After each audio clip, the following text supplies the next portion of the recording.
बहुत मीठा प्रलोभन जहर मीठा माया देती, बहुत मीठा। अच्छे अच्छे अपने हाथ से गला काट लें, ऐसा है इसका प्रलोभन। ब्रह्मचर्य में अलौकिक अमानुषिक शक्ति जागृत हो जाती है।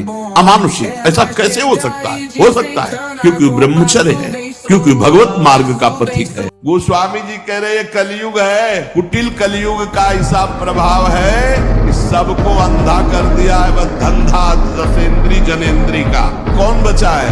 जो सोता है भगवान का चिंतन करके, जगता है भगवान का चिंतन करके और हर समय नाम जप करता रहता है, उसके ऊपर कलयुग का प्रभाव नहीं पड़ेगा।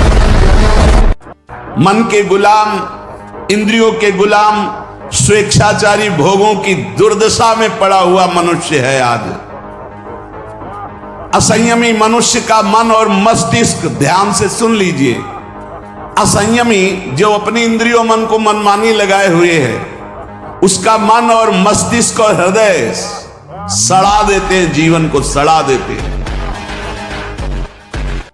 ब्रह्मचर्य ये सनातन धर्म का है।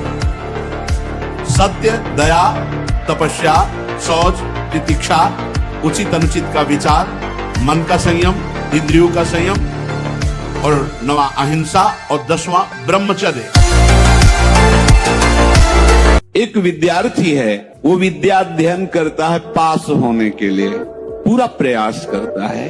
किसी कारणों से, खेल में ज्यादा बुद्धि होने से, प्रमाद बुद्धि होने से, या प्रयासरत है उतना मानसिक प्रबलता ना होने से चूक हो गई, उत्तर नहीं दे पाया और परीक्षा में फेल हो गया।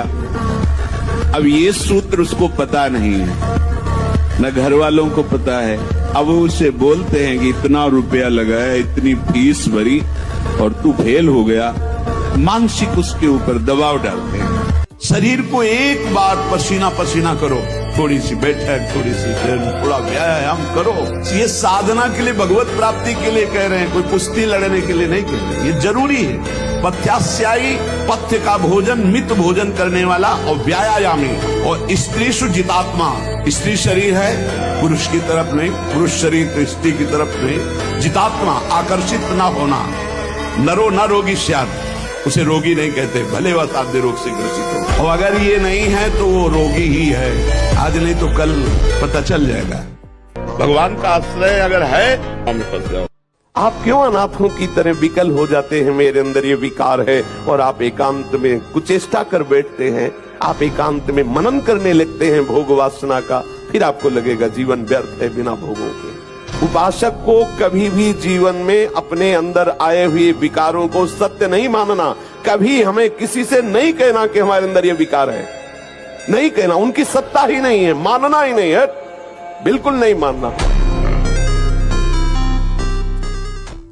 बाजी बनने में ऐसा नियम ले ले कि हम गलत नहीं करेंगे, चाहे हमारे को अपना प्राण त्यागना पड़े, तो आ जाए इस लाइन में। मर जाऊंगा पर गलत नहीं करूंगा। जब तक तुम्हारा काम पूरा ना हो जाए, ब्रह्मचर्य से रहो।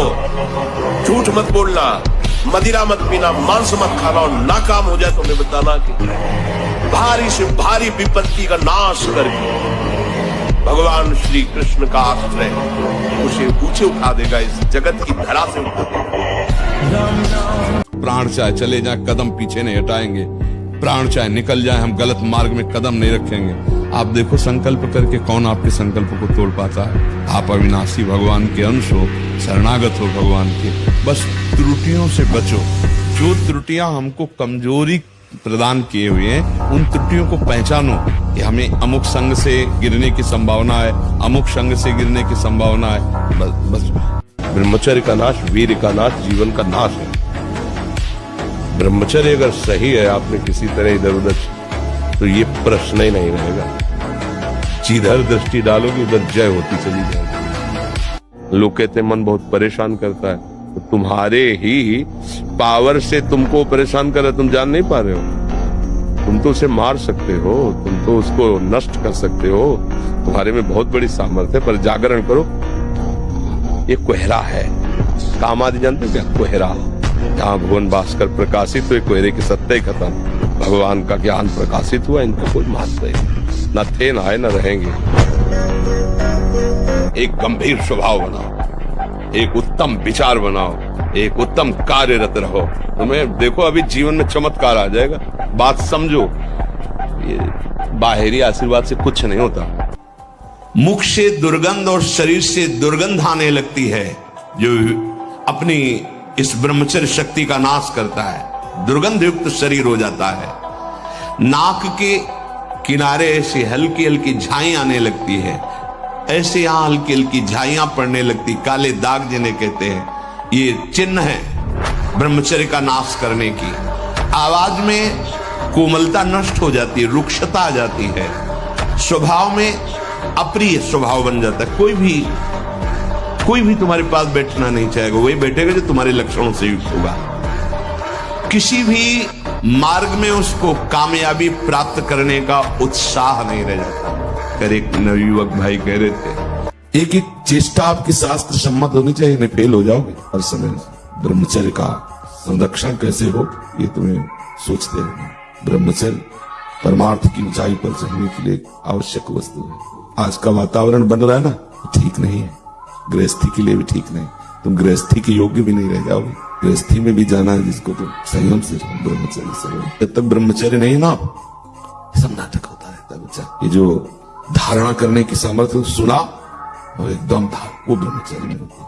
कड़ा जीवन, तप में जीवन, एक नियमावली, जो समय उठने का उसी समय उठे। ये खेल ऐसा है कि जो डूबने जा रहा है आप बचो और उसको भी बचाओ। क्या समझते हो तुम? चेहरा बनाने से तुम सुंदर हो जाओगे, चाहे कुछ से ब्रह्मचर्य अर्थात वीर संचय, इससे बड़ा उत्कृष्ट तप कोई नहीं, सबसे बड़ी तपस्या है।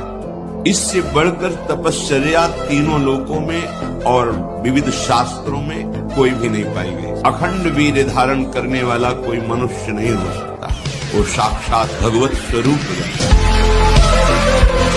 कि जब तक शरीर में प्राण तब तक गिरता रहा तो भी मैं तेरे को वश में करने की चेष्टा करूंगा, और अगला जन्म मिलेगा तब तेरे ऊपर चढ़ बैठूंगा। तू गिरा, इसमें ऐसा चाहिए, अब तू गिरा, मैं अविनाशी का बच्चा हूँ, अविनाशी का परमेश्वर का बच्चा हो, तो गिरा कितना गिराएगा। अगर शरीर रुग्ण नहीं है, जवान शरीर हो, ब्रह्मचारी हो, आग है अंदर, सहो हर प्रकृति के वार को, गर्मी सर्दी बरसात भूख प्यास, सच्चिदानंद में स्थित हो जाओ, तुम्हारा बाल बाका भी कोई नहीं कर सकता।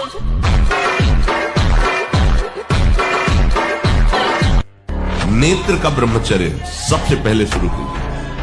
आपको वो चीज नहीं देखनी, वो बात नहीं पढ़नी, वो दृश्य नहीं। श्रीमद् भागवत में वर्णन है, कोई पशु पक्षी भी मैथुन कर रहा हो, अचानक दृष्टि गई तो मानसिक प्रणाम करके दोबारा दृष्टि नहीं जानी चाहिए।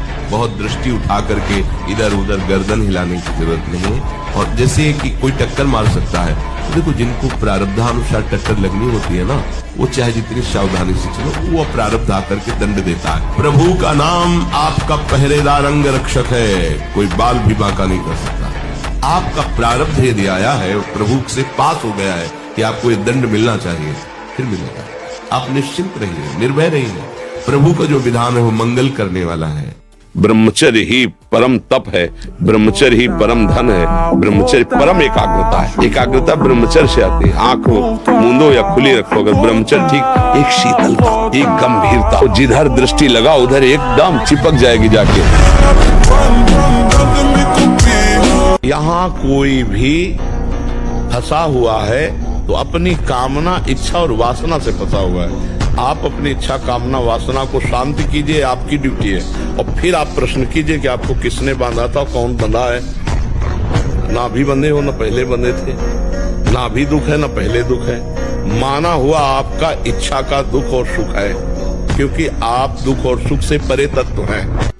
जो ब्रह्मचर्य रहता है उसे शरीर बल, मनोबल, बुद्धि बल, वचन बल, ये सब जागृत हो जाए। वचन बल जो बोला वही लागू हो, मनोबल जो संकल्प किया अंदर वही बाहर क्रिया प्रारंभ हो गई। देह बल, रात दिन मेहनत करो फिर भी थकान नहीं। आप कुछ समय तक व्यवहार करके देखिए ब्रह्मचर्य का, आपको खुद पता चलेगा कि कितना आनंद प्रदान करता है ब्रह्मचर्य।